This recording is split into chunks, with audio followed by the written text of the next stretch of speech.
a one-of-a-kind knit cap and a brown blazer, or a knit cap and puffy coat. For Massachusetts College of Art and Design professor Steve Locke, the distinction was critical. In his mind, it was a matter of life and death. On his way to teach a 1:30 class, Locke stopped to get a burrito on Boston Center Street. He was stopped by police because of the outfit he was wearing and the color of his skin. The police told him that he matched the description of a robbery suspect in the area. The suspect was wearing a knit cap and puffy coat, and Locke was wearing a one-of-a-kind handmade knit cap with stripes of pink, brown, blue, orange, and lime green. He wore a quilted blazer. How could his outfit match the description of the suspect's outfit? When the police requested identification, Locke showed his faculty ID and told them he was a college professor. They were not convinced. He was held on the street until the victim came to identify him. She came, he was not the thief, and the police finally released him. So, what caused the police to get this so wrong? Why were they convinced that Locke fit their description? Perhaps it started with their characterization of black men. Perhaps they were inclined to believe that a black man on Center Street must be a suspect. Why were they inclined to believe that? Most likely, their belief was rooted in the stereotype of black men as criminal, dangerous, up to no good. We are all victims of stereotype thinking, not all to the extreme that Locke endured. We are all guilty of using stereotypes as well. So today, let's discuss where stereotypes come from, why they're harmful, and how we can eradicate them. First, let's discuss where stereotyping comes from. We're all familiar with stereotypes, or generalizations we make about groups of people. They can range from the relatively benign, like all teenagers are reckless drivers, to more malicious prejudices based on race, gender, or religion. While we all generally agree that stereotypes can be inaccurate and damaging, they persist. The origin of stereotypes can be traced to the origins of our human ancestors, to the time where survival of the fittest was the law of the land. In order to survive, our ancestors had to act fast, often with limited information from limited experience in life-threatening situations. Is that animal coming toward me a threat, or potentially my next meal? Faced with that question, the ability to choose the correct next step is critical. Our ancestors' ability to categorize their prior experiences enabled efficient and safe decision-making.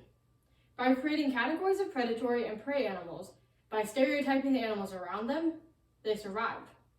Thus, stereotyping became a species-wide adaptation and a feature of our biological hardware. Modern-day stereotypes are obviously much more complicated and harmful. The Dictionary of Psychology defines a stereotype as a fixed, overgeneralized belief about a particular group or class of people.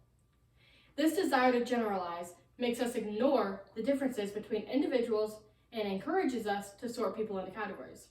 These categories often end up being race, class, gender, religion, or age. John Borg of New York University suggests that stereotypes are categories that have gone too far. His 1996 research shows that stereotypes are the outcome of what social psychologists call in-group, out-group dynamics. Humans, like other species, need to feel they belong, that they are part of a group. As tribes, clans, and other historical groups have broken down, we have searched for other characteristics that bind us together. Race and class have often become our new tribe. We want to feel good about the group we belong to. Often, we achieve this by negatively judging all those who aren't in our group. And while we see people in our group as individuals, we consider those outside the group as a mass, with all the same characteristics and flaws. Stereotypes persist because eventually, these quick judgments become unconscious and automatic. When the same categorization is made time and time again, conscious choice and decision-making is not needed. Rather than it being a conscious choice to place the new person you met in a specific outgroup, your unconscious mind makes that categorization for you, requiring no active thought or consideration on your part. Thus, stereotypes become like air, invisible but always around. Are stereotypes always bad? In theory, they may not be, but in reality, they're nearly always harmful. Now, let's discuss the harm they cause. If the impact of stereotypes stopped after the first burst of categorization, the stereotype would be okay. And that's where it stopped with our ancient ancestors. They only cared if the animal was a predator or prey. They didn't take it to the next step. They didn't continue to characterize the saber-tooth as quick and wily, and the sloth as fat and lazy. Today, what happens most frequently is that we apply the stereotype beyond the initial impulse. We remember everything we know, and we believe all the negative is true about the person in front of us, without any knowledge of the individual. It's at this point that we move from a basic stereotype to a bias. Our belief in the stereotype is influenced by our peers and the media. Any negative experience with the stereotype group reinforces our belief, while positive experiences are generally overlooked or discounted. A strong us versus them mentality forms and is continually reinforced by those who do not fit the stereotype. Much of the harmful social influence of stereotypes is felt at the sub-level category, when an individual does not meet group expectations. Alice Eagley described this in a 2014 article in the Journal of Personality and Social Psychology. She attributed a significant negative impact on the individual that doesn't fit the stereotypical mold. A female car mechanic provides a clear example. Stereotypes would suggest that women know less than men about cars. A woman mechanic is more knowledgeable than an average man, but she will likely be perceived as less knowledgeable just because of her gender. While all stereotypes are bad, they're not all negative. Positive stereotypes about groups of people are also prevalent. Is it harmful if I said women are more patient? What if I said Asian Americans are good at math, or African Americans are good athletes? These are all examples of positive stereotypes, a belief that attributes a favorable characteristic to a group. Where's the harm here? Numerous research studies have shown that positive stereotypes do not have a positive impact. And why is that? Stereotypes, by their definition, apply characteristics to all members of a group. They see a person as part of a group, not as an individual. These studies indicate this depersonalization is the root of the negativity. One additional factor at play in these studies may be the unspoken but. If someone uses a positive stereotype to judge you, it is likely they apply negative stereotypes as well. Women are more patient, but they aren't good leaders. African Americans are good athletes, but they aren't very smart. It's also worth noting that positive stereotypes may be uniquely damaging and difficult to eliminate. After all, where's the harm? As we've seen, the harm is there. It's just wrapped up nicely and not as noticeable. Unfortunately, we frequently see the extreme result of what starts as an automatic response. We move from categorization to stereotype. Then, the stereotype is reinforced by society, and in some people, evolves into a bias against the other, the outgroup, the less familiar.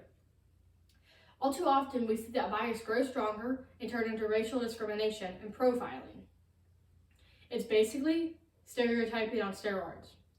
We see evidence of this in individuals and in our governmental institutions, and the outcomes are horrific. Think of policies of stop and frisk, immigration bans, and the worst possible outcome, death at the hands of authorities because of your race. Finally, let's consider how we can eradicate this way of thinking. We've learned that stereotypes are everywhere and that our brains are wired to generalize. So, what do we do to fight these urges within our brains? Patricia Devine, a professor at the University of Wisconsin-Madison, researched techniques to eliminate the use of stereotypes. She believes that the use of stereotypes is a bad habit that can be broken. The first step is to recognize our stereotypical responses to people and consciously generate non-stereotypical explanations for their behavior. We should find a different explanation for the fact that your mother is patient other than because she's a woman. Second, we should consciously think of an individual from a stereotyped group that does not fit the stereotype. Think here of the female mechanic. She is equally knowledgeable about cars as any man that has changed the oil in your car. The third step is to focus on the individuality of the person in front of you. What are specific characteristics of that person that makes them more than just a member of a group? The fourth step may be the most challenging. You need to gain perspective by imagining what the world looks like through the eyes of a stereotyped person. Again, think of the female mechanic. How does she feel when it is obvious people discount her knowledge and experience? The final step provides the most opportunity for growth and for cementing change. Contact with members of stereotyped groups is the best way to overcome the negative characteristics you unconsciously assign to the group. Change within ourselves will lead to change in others. They will learn from our example and the quality of our interactions and conversations. This individual change will contribute to a society where all groups are appreciated and accepted, not judged and devalued. As we've learned today, stereotypes are automatic reactions that have been reinforced by society. We've explored the harm caused by stereotypes that go unchecked and lead to bias. We've learned that individuals that don't conform to stereotypes face doubt and ridicule. We've learned that seemingly positive stereotypes can inflict the same damage as negative stereotypes. And finally, we've learned that we can break the stereotype habit with conscious thought and attention to the individual. Thinking back to what Steve Locke experienced on Boston Center Street on his way to get a burrito, he wrote about the incident on his personal blog later that day. He ended with, "Nothing I am, nothing I do, nothing I have means anything, because I fit the description." He's saying that it doesn't matter what kind of person he actually is, because society has already stereotyped him as a criminal. That's not the society I want to live in. We should aim for a better world. The first step in that journey is to eliminate the use of stereotypes so we can see others as the individuals they are, not a faceless part of our group. I invite you to join me in breaking the stereotype habit. Thank you.